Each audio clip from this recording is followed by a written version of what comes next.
सपकाळ असं म्हणालेले आहे शिवाजी महाराजांचा एवढा सन्मान टिपू सुलतान यांना दिला पाहिजे असं भाषण सपकाळ काँग्रेस प्रदेशाध्यक्षांनी ज्या पद्धतीनं ही भूमिका घेतली आहे त्याकडे तुम्ही कसं बघता? खरं म्हणजे त्यांना लाज वाटली पाहिजे.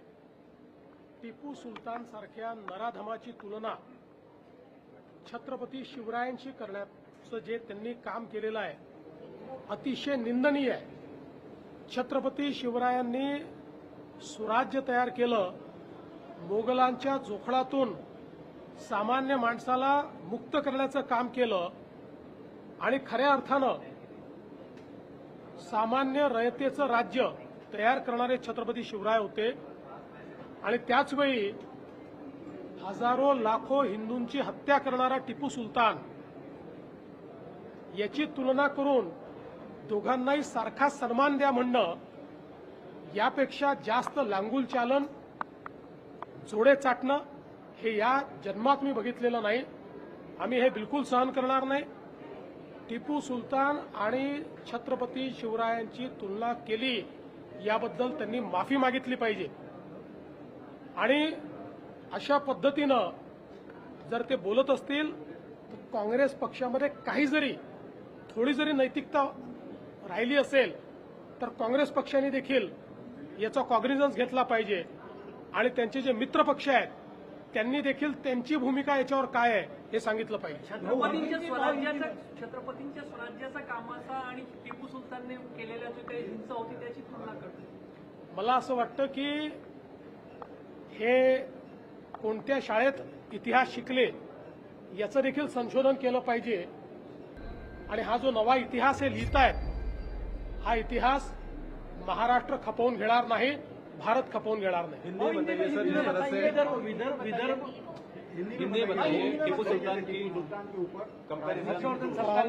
कांग्रेस के अध्यक्ष हर्षवर्धन सपकाळ ने जिस प्रकार से छत्रपति शिवाजी महाराज की तुलना टिपू सुल्तान के साथ की है, हम इसकी निंदा करते हैं. उनको शर्म आनी चाहिए.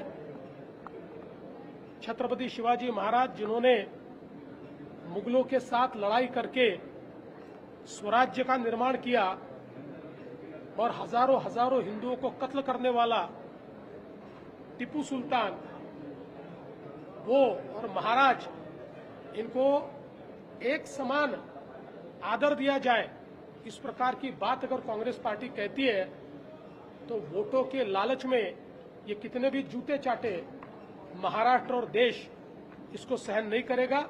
हम इसको सहन नहीं करेंगे.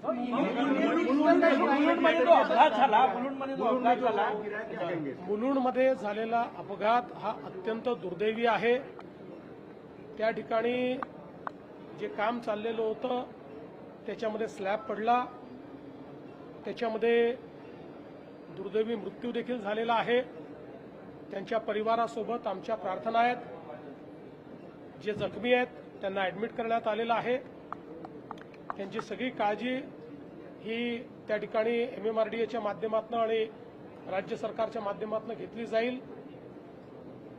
हा जो संपूर्ण प्रकार त्या ठिकाणी झालेला आहे यामध्ये जी काळजी घेणं आवश्यक होतं ती घेतली आहे की नाही याची चौकशी केली जाईल. अर्थातच ती घेतली असती तर कदाचित अशी परिस्थिती आली नसती. याला कोण जबाबदार आहे त्यांच्यावरही कारवाई केली जाईल. आणि तात्काळ जिथे जिथे काम चाललेलं आहे तिथलं सेफ्टी ऑडिट करून त्या ठिकाणी अशी घटना घडणार नाही या प्रकारचा प्रयत्न केला जाईल. मृतकांच्या परिवाराला शासनाच्या वतीनं मदत केली तुम्ही बैठक बोलावलेली आहे, आता बैठक आहे, नेमकं काय विकासाचा अजेंडा असेल विदर्भाच्या बाबतीत? मुळामध्ये आपल्याला कल्पना आहे की मित्राच्या माध्यमातनं आणि नीती आयोगाच्या माध्यमातनं आपण काही ग्रोथ हब तयार करतो. MMR रिजनचा ग्रोथ हब आहे, पुणे रिजनचा ग्रोथ हब आहे, तसाच हा विदर्भाचा नागपूर रिजनचा ग्रोथ हब आपण तयार करण्याचा प्रयत्न करतो. कारण पुढच्या काळामध्ये खूप मोठ्या प्रमाणात विकासाच्या संधी या शहरांच्या आसपास तयार होणार आहेत. मोठ्या प्रमाणात जॉब्स तयार होणार आहेत आणि अशा सगळ्या गोष्टी या सुनियोजित पद्धतीने झाल्या पाहिजेत। याकरता सगळ्या फ्रंटियर टेक्नॉलॉजीज असतील, वेगवेगळ्या प्रकारच्या जॉब ऑपॉर्च्युनिटीज असतील आणि सुनियोजित अशा प्रकारच्या स्मार्ट सिटीज असतील, हे तयार करण्याचा प्रयत्न या माध्यमातून आम्ही करतो। त्याचीच आज बैठक आहे।